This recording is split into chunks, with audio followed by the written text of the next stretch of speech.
I'm here currently with Molly Gone Mad. We're in Regent's Park.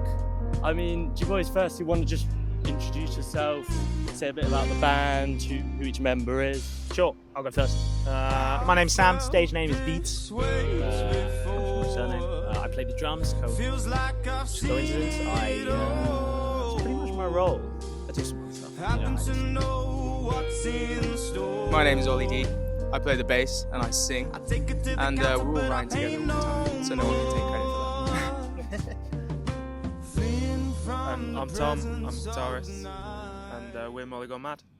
So I suppose what brings you boys to Regent's Park in Camden in the first place? Great question. We're playing Dingwalls 2. Really cool venue. We're going to be playing an hour set there, 9 till 10 tonight. Trip down. We got another gig in Birmingham tomorrow. But that's going to be good fun. What can people kind of expect from the set tonight in terms of tunes? In terms of tune, it's a pretty fresh set for us. Like we used to have a full set of other stuff, and then we have this whole realization of that's not us anymore. We're something else. So all of the new songs this year, we're releasing a song every month. Make sure you check it out. So far succeeding. So far succeeding, and this new set list we got is sort of all those songs, the songs that are going to come out this year. Some have already come out, of course. But yeah, I would say as an overarching theme, we're modern jazz, but we take it to heavy rock, to sort of like drum and bass inspired stuff, to proper jazz music. Like someone would listen to it and say that's jazz or something. You know what I mean? Jazz. I've actually seen a few YouTube videos. I know you also play in pubs a lot. Does that sort of help with you now? 100%. It's had a massive influence. So we go to our most local pub. It's literally 700 meters away, and the owner is a bass player and absolutely loves it. And we go down every Wednesday, and sometimes some locals join us, but otherwise we're just playing, just jamming and just coming up with stuff. And it was our most consistent source of ideas and gigs. So it's ended up becoming very influential in the way that we want to play now, because we learned what we actually liked. Because for a long time we were playing alt rock, but none of us even listened to that. So, and then we played all these jams and started realizing what we wanted to do. Why do you think it started as alt rock in the first place? Was that maybe like the most accessible genre to start with, perhaps? Exactly. Yeah. It's hard. Playing in a band is difficult. And we wanted to get in, and we wanted to write songs, and we wanted to write stuff which sounded cohesive, so that we were proud of what we were doing. And rock was the most accessible way. And for instance, the Chili Peppers has the same lineup as us. It's an instrument each and a vocalist, so you could take direct inspiration from it and try and learn as quick as possible. I suppose it's like the Chili Peppers. They also, whilst you might think of them as sort of alternative rock, they also, I imagine, have similar sort of influences down jazz, hip hop, I suppose, as well. So they're a big source of inspiration, would you say? They were at the start, yeah, when we were figuring out what we wanted to do and how we wanted to do it. And they're a great live band, and they're famous. So it was good to take inspo then, but we don't want to be them. We don't want to sound like them. So now we're kind of moving into stuff that we really like. Yeah. And What might that be? We've been listening. We love Yusef Days and Ezra Collective and George Smith and all these just kind of finessed musicians. You know, we really like the London jazz scene, even though we don't live in London. But those artists, they all just seem to have they got it right. So you boys kind of quote that you're two brothers by blood, one by soul. Do you want to elaborate on this? Yeah, so me and Ollie are brothers, and Sam, our parents were friends. Sam took us by surprise on holiday. We needed a drummer, and at the end of the holiday, Sam was like, "I'll be a drummer." And we thought, where we on holiday? That's convenient, yeah. All right then. Where was holiday? Yeah. We drove down to France with each other, and we had a week with both families. And then and me and Tom at the time had already kind of started, so we were trying to film content and write songs, and Beats was just coming out of the back of his degree, and that's when it all kind of happened. Sort of feels like that trip was meant to happen. It was meant 100%. It was meant to happen. One of those moments. I mean, you all live together as well. You write together. You eat together. I mean, you do everything together. Yeah. Just to give everyone an idea, could you almost sum up each other in 3 words? All right, I would say Tom is hardworking, intelligent, yeah, and composed. I'm going to steal that. That's nice. Glowing. That is a great review. Thanks, man. Oli is energetic, compassionate, talented. It's good stuff. Beats is described by passion, love, and flame. Nice. It's intense, it's true, it's honest. Going for It's it. pure soul. Yeah. It's pure soul. Why the name Molly Gone Mad? All right, so we have Ollie, we have Tom, and we have Sam. Together we make Ollie, Tom, Sam, which is Molly Gone Mad. We wanted to be separate, but still connected to the music. We wanted to have something that wasn't where we're not necessarily the face. We are part of it, of course, but Molly is this character that can feel and express all the emotions of the huge variety of music we make, crossing genres to, you might listen to one thing and hate another thing we make, which is fine, it's all an opinion, but we wanted to be connected to it. So many bands had their names within songs, and I was like, I can't get it. And then eventually, Ollie, Tom, Sam, I was like, Molly Gone Mad, just, make it something else. And do you sort of feel the imagery on your sort of social medias? I mean, how hard have you worked in terms of thinking about the graphics behind Molly as a character? It's constant. It's probably the thing I think about the most. The character appeared quite early. We always wanted a face, but not our face and not our name. So we created the avatar, which would be the source of creative inspiration and like our muse, even though she doesn't exist. It's something for us to work for, which is outside of ourselves. And it's helped massively because now we can create a universe of art and music and thoughts and quotes that all have a source. When people picture it, they can picture Molly with her crazy eyes and funny clothes instead of, because 3 people is a lot to remember. Do you tend to, obviously, of course, you're the front man, but do you see it as the front man, or do you very much see it as a core set of 3? You all come as a package? We come as a package, 100%. I started life as a musician on my own, and it's a whole different ballgame. And what we're trying to achieve takes more than one mind. So I think when that goes on stage, the same applies. I'm useless without these 2. They're probably pretty useless without me. So it has to be about all 3 of us. And we speak a lot about the performance and about what we want to portray, and how I don't want eyes on me the whole time, because Tom's playing stuff that 99.9% of the world can't play, and so is Sam. So people need to be watching that too. Yeah. So we're trying to build it as a unit. Is that where we had a little talk off camera while you were warming up for your gig tonight, and you were talking about how it's taken a while for you to learn when to give space to each other, when to be more potentially energetic? Are you conscious that you're trying to give each other their time to shine as well within that space? Absolutely. We want everyone to sound the best. Less about time. It's less about like the time to shine and show off, but it's more like if we can get a drum solo in here, Sam go nuts, and that will help the performance. Mm-hmm. I think it will come from like what's appropriate where. Yeah, you're not Moment, trying to do some crazy. Well, you want to play some good shit so people like want to come back. You gotta show up a little bit, but I wouldn't say that's. But not in a way of like, look at me, look what I can do. It's not. I think as a 3-piece or just a band generally that is small, what you have to really be careful of is the sort of frequency space as a group you take up. So as soon as, let's say you're playing a song, like if you go to a bass and drums breakdown, where it's just bass and drums, you suddenly, as a listener, you hear just a section of it. It really works because the bass and drums are really together. They're rooted as the rhythm section. But knowing where things are going to clash is really key, because it's such a tightly woven sort of set of frequencies. When you have a big band, everyone sticks to having sort of more odd, it's a simplification, but tends to have more simple parts. Mm-hmm. And if you see those big bands, everyone's got to stick to your role because you don't want to clash.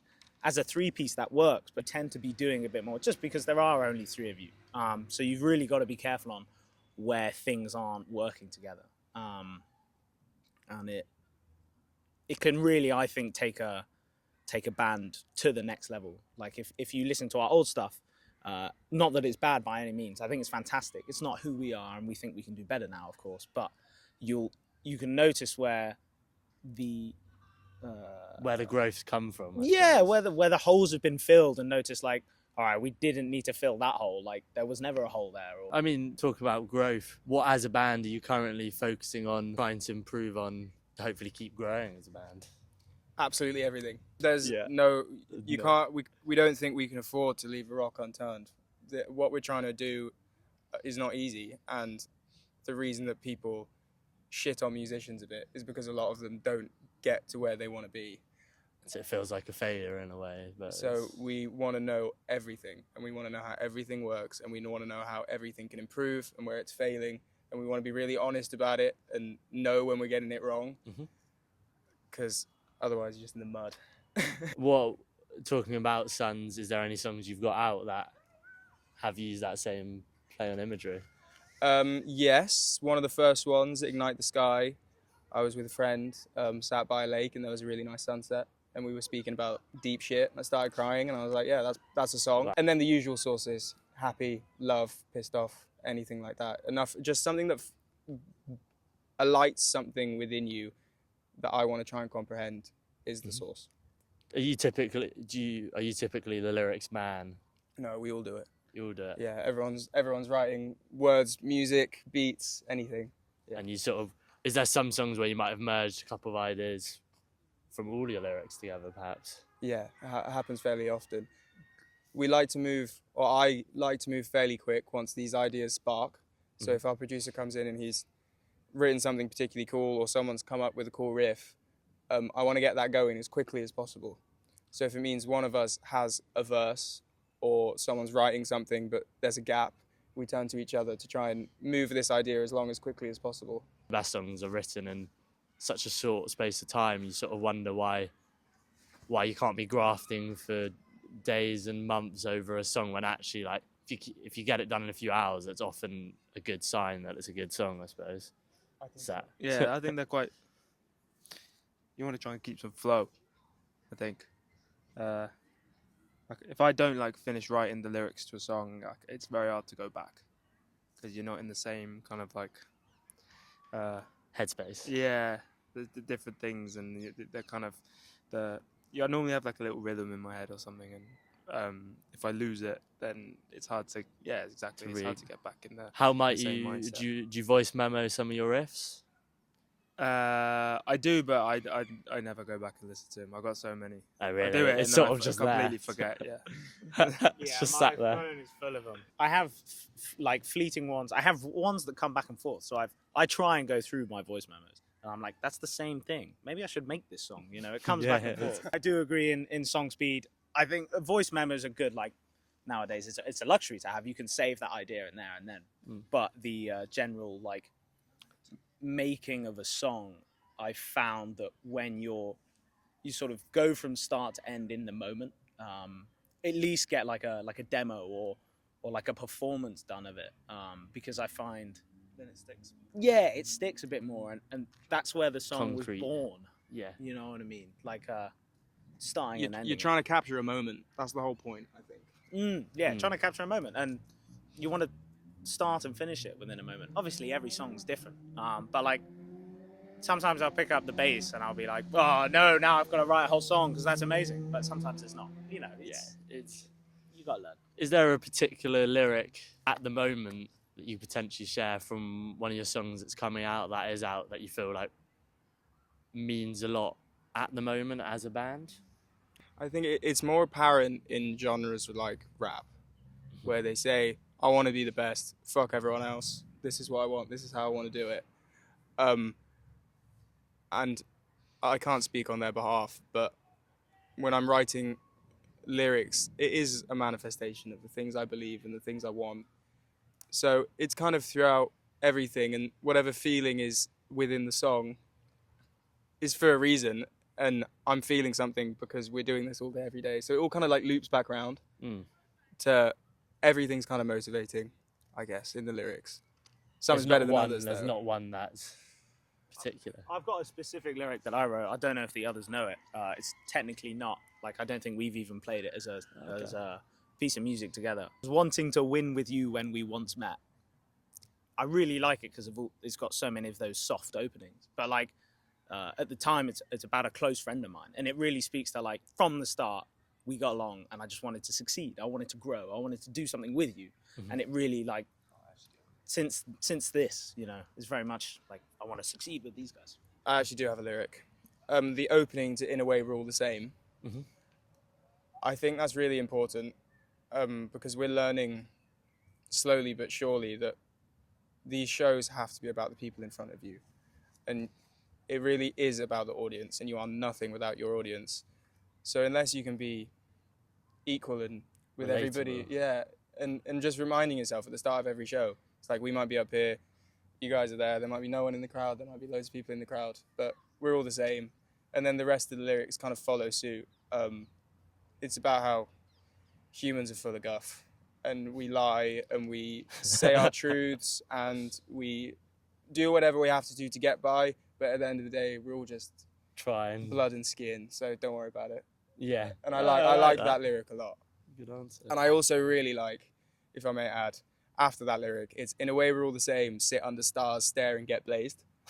And it was played on the BBC, and I found it cool. so funny that my voice blared out the radio talking about just getting stoned with your mates, and it's on British broad, whatever BBC You're stands the parents like, listen to what we've written. Like. Yeah, I got into a government-run thing talking about weed.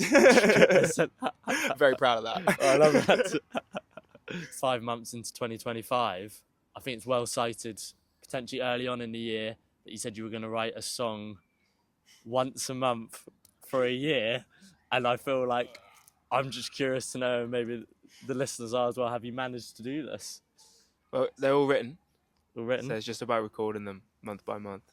So we had last month was a little tight, but this one we're done on this month. We were done a while ago actually, about a week ago. We're on time now. We're on time. About a week ago we were done for this one. We have a plan, so we're trying to stick to that. Should be alright. All the songs are written. When had the songs all come from last year? There's constant writing. There's no writing and not writing, you know. Like I go through little phases, but got loads of tunes. Most of them are shit. So like the ones that come Will out. it make a sort of Will it make an album at the end of the monthly singles? I think. Yeah, I think we That'd be will. cool. We'll put it in a nice little package at the end of the year. Yeah. They definitely tie in. Do you feel there is a theme to them? It's developing, yeah. We've noticed there's a lot of, like In a Way We're All the Same. We're trying to express truths. It's like we want to do stuff that's real, and we want to write proper music with proper words that aren't like wobbly. There's so much stuff in the world now which is just bullshit. You know, people are telling you should do this and do that when no one's got any idea what's going on. And I think we all kind of feel that from the world.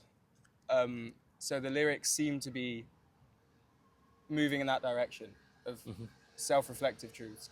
Have you felt that the constraints of bringing out every month, has that almost pushed you as a band as well?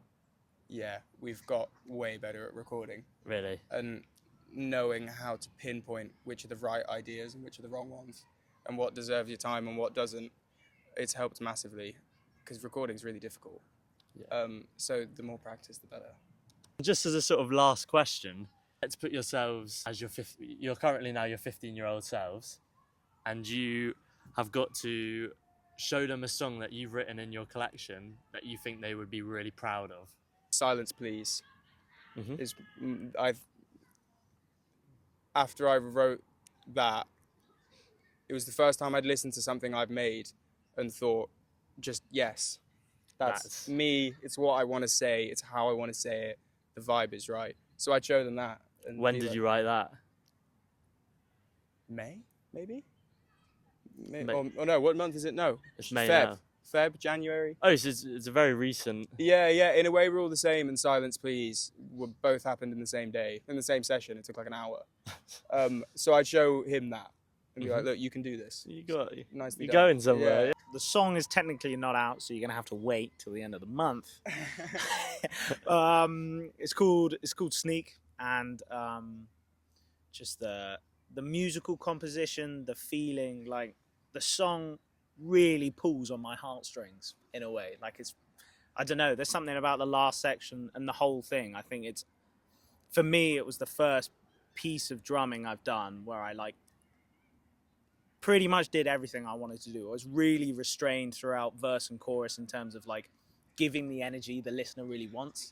We're quite sensitive throughout the whole song, and it's like the chorus comes and it never really lands. It sounds great, you know, it's still groovy, but it's like, you know, where's a real snare hit? Get rid of the rim clicks and things like that. Like I think all of us did, but what makes me so proud is that I managed to hold that. And I think when that last section comes for me, I just like, it's exactly what I wanted. And the whole song's just, it's awesome. I can't stop listening to it. Were you drumming at 15? Oh, was I drumming at 15? Yeah. I started drumming. My brother started. He was 2 years above me. I was like 6, and I'd only just got guitar lessons, and he started playing the drums. And I was like, no, I want to play the drums. Like, I was really keen. And he was like, he had this joke where he'd go like, it's like, you can't do it because I play the drums. You know. Anyway, so I started playing the drums. I was on and off throughout. At 15, I played at school, but only recently have I learned like what makes a really good drummer. So I think I could have shown any of the songs, but that one is the one because I feel like that's the best piece of performance I've done for the song. I really played for the song, and obviously I had a great time, but the song is also just one of my all-time favorite songs, and it's one of mine. Like, I was part of making that song. That's so cool to say. But I think possibly Sneak, to be fair. Possibly. I played the tightest on it. My timing was great, and my timing's always been pretty shit. So it's nice. That's been the... Yeah, this one I actually got right. So yeah, it'd have to be that, I think. Wicked. Well, listen, thank you much for your time. Thank you for and having us. best of luck. Best of luck this Thank you. evening. It's been Molly Gone Mad and All Aboard Presents.